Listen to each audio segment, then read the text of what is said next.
these are the 3 engines I got for the F100LC series. These 2 came from Hungary, actually quite close from where I used to live. That's a Vortex VL98. That's a Maxter MXL, as far as I know. That one has been rebuilt just before I got it, so hopefully I don't have to do anything to it. That one, they didn't really know much about the history of it, but my dad took it apart and actually is in quite good condition inside, even including the piston. So he's just put it together and he said, you know what, just use it. So that's exactly what I'm going to do with that one. That third one on the end is an Ital. This had a rebuild. This had a rebuild, and this has done not much, maybe an hour or so after that. So I don't have to do again anything to this. So really the only thing I'm going to be doing to these ones is just to tighten up, because as you can see, just a little bit dirty. And some of these, like these nuts and bolts, don't look too good. I'm going to be repainting the exhaust bands to make them all look nice, etc. So, you know, all just going to be cosmetic stuff. One of the things I've also noticed is this. The cable for the ignition, just, I don't know, just doesn't look too good on these. So the first thing I'm going to do is to take them outside, clean them up, and then I'm going to bring them back in and I'll start replacing the nuts and bolts and stuff, and I'll refit the ignitions. Oh, and I've also got this L3i beer. This needs a rebuild and a clean again, so that's going to be the other thing. So take this apart and put this into the ultrasonic cleaner. So let's see what I get with these. I just finished cleaning all 3 of the engines. There's still some wet patches in here, but that's going to dry up in a second. And I've taken the ignition off the Maxter. As you can see, this heat resistant outer shield just looks really bad. So what I'm going to do, I'm going to take that off. I'll have to cut off the connector from the end, but that's actually not a problem, because as you can see, this clip on the top is also broken, so I'll need to replace the connector itself and this outer cover. So let's just do that. That's all nice and new. No connector at the end yet, because I haven't actually got one of those connectors, so I'll need to order them from eBay. I'll also need to put one of these earth straps on, because that's just looks horrible. I've taken that off, cleaned it all out, and I've put a new one of these sleeves on, and I've also removed the whole reblock. That's the original whatever which was on. I don't think it should have a CRJ one on, but I'm not really sure. But I'm going to be putting this one on, because this just looks so much better, and it's shiny. So that's the next one. Of course, not reusing the old gaskets, just using one of these new ones. So that's the next step. So there we go. I've taken the head off the Maxter. That's pretty much as far as I'm gonna go at this current point in time, because I will have to order some bits to actually move on. So I've removed this. This part where the water goes, this was quite badly covered in like sort of watery residue, like limescale stuff. So I've taken that off all around from here, and also from the top of the head itself. I've also removed the 2 O-rings, and I've cleaned the groove where they go in, so they can now slide in and out quite easily. So you can see that it kind of goes. I think I'm also going to order a new one, although they do look good, just to keep them as spares if anything does go wrong. This is quite a strange design though, because if you look here, there's no O-rings between the waterways and the bolts themselves. So essentially, you can have the water go up in here unless these are tightened properly. So that's the reason why I've cleaned this surface up quite well, and also the head. In terms of the top of the engine, I've also removed these copper rings, because you can see that now they are kind of okay where the piston goes up and down, but previously some of these were cut a little too big and they used to protrude into the combustion chamber. So I've taken all these off, and I've used a multi-tool to grind the inside of these And I've also freshened them up, just polished them up a little bit so they're all nice and fresh. And I've put some 2-stroke oil into the barrel, so that's what you can see on there. That's actually just oil, so that's not a mark on the barrel itself. I think that's it for the top of it. Of course, I've also cleaned this up. So this was just gasket residue. I've cleaned this up. I'll have to make my own gasket here because I don't think they sell this anymore, but it should be pretty easy. And I think that's pretty much it. I'm going to put the hat back and just sort of hand tighten it, ready for the new O-rings, because if they will fit better, I will replace them. If not, I'll just keep these as they are. And we'll have to change these because I just don't like them. They've been rounded off in the past. They do look ugly. Then need to make a gasket, need to paint the exhaust band, and then fit the ignition at the front. Oh, and then I need a sprocket, but that should be fairly simple. So that's pretty much it. So get on to the other engines.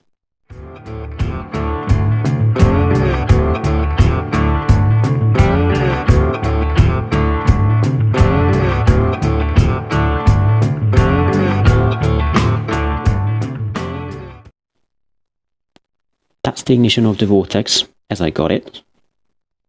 Not very nice. So, time to clean it up and make it look pretty.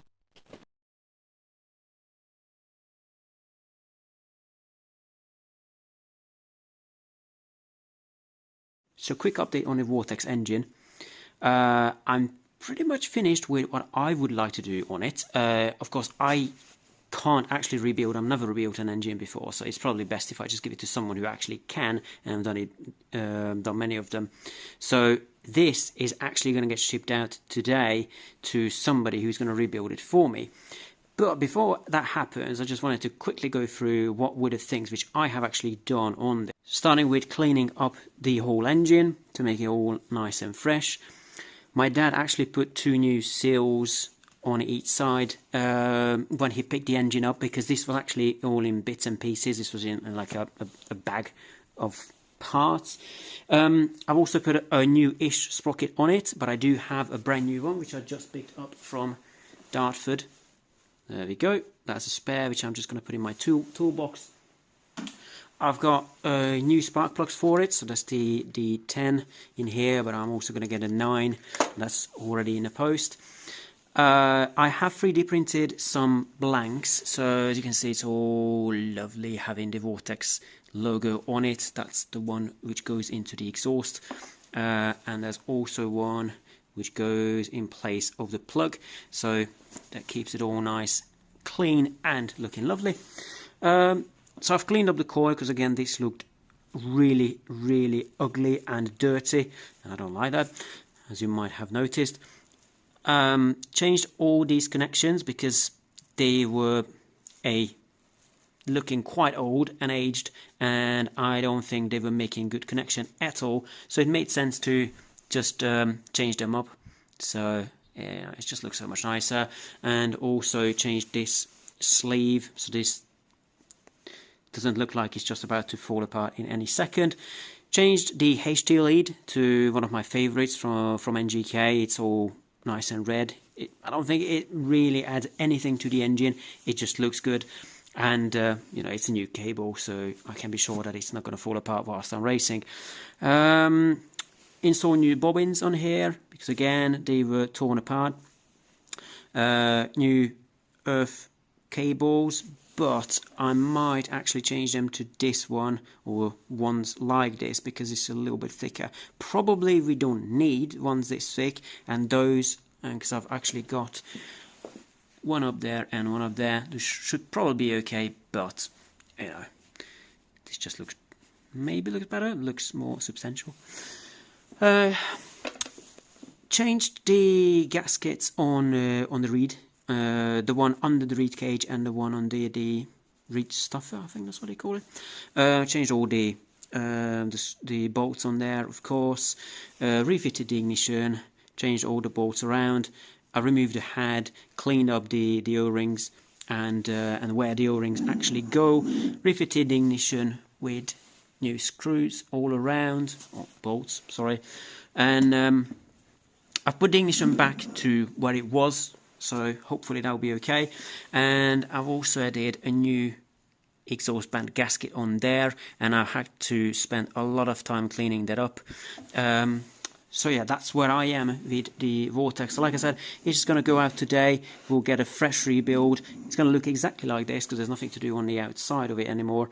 But that's where I am with that. Pretty much the same for the Maxter. Again, made it look pretty. Did just about the same things as I did on the Vortex, so I'm not really going to go through it again. But what I still need to do, I need to find a sprocket for it, because a normal, like a standard sprocket, is way too long for that one. So one of my friends, Keith, has said that he might have some for me already, so we'll have to just fit some of those and see if that's going to work. So similar things, so I've printed the blanks for it. One for the inlet, one for the plug, and one for the exhaust. The exhaust band is not on it yet. I also changed these because these looked really bad in the form as I got the engine, because they were all rounded off. It was actually a challenge to get them off. So, but yeah, that's all now sorted.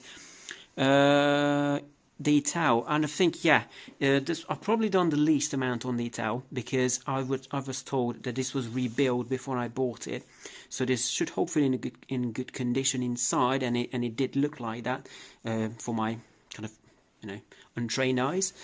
But one thing I did notice is that it was leaking from underneath the rotary valve cover, so I had to buy one of these from Dartford, which should just go straight in. It should be the same shape as that one. It was really cheap, something like £2 or £3. So hopefully that's going to sort that problem. And I've also ordered a new seal to go on there, because if I remove that, it makes perfect sense to change that. And that's about it. So I'll have to do that, then refit the ignition, then the towel will be ready to go. I'm just going to install a new spark plug in there, because why not? Because it's cheap anyway. Oh, and I still have to cut one of these gaskets for the towel, because it's got a quite weird shape exhaust port. If I turn this around, so yeah, you can see that. I mean, that's not a gasket which I'll be able to find here in the UK easily, I think, so I'll have to make that myself, but that should be fine. It's not so much of a problem. So that's where we are. However, there's something which I want to show you here. Look at these beauties! Yeah, so I've now got two more engines. One is a reed. Again, that's a Vortex reed, and that's a Vortex rotary. So yeah, I mean, I haven't touched these. These just literally came to me, and I've just left them where they were. So that means now I have in total of 5 engines for LC, for F100LC. Yeah. Well, I hope I won't have to use all 5 engines on the first race, but I'm pretty much putting everything onto this one, to this engine, because this is going to get rebuilt. That was supposedly rebuilt not so long ago, but I think I'm just going to use that as a practice motor, so you can actually see. And again, that was rebuilt, say half an hour. It's got on the engine and the piston and everything, so hopefully that should last me a long time, and that should last me way beyond the first race. I would prefer to use reeds, just because that's the only type of engine I have experience with. Plus, that means I don't have to then use a side pod with a cutout, so I can then use my own side pods, which you can see here has the graphics on already. There's a couple of things which I'm going to be doing on the card, but that's as much as I got with the engines so far. So there's going to be some more updates later. So that was part 1 of the engine work I've done for the first round of the F100LC series. There's going to be some more, so I'm going to be uploading another video specifically about the engines, and hopefully another one about Kart rebuild. So yeah, thanks for watching. Hope to see you soon, and take care. Bye.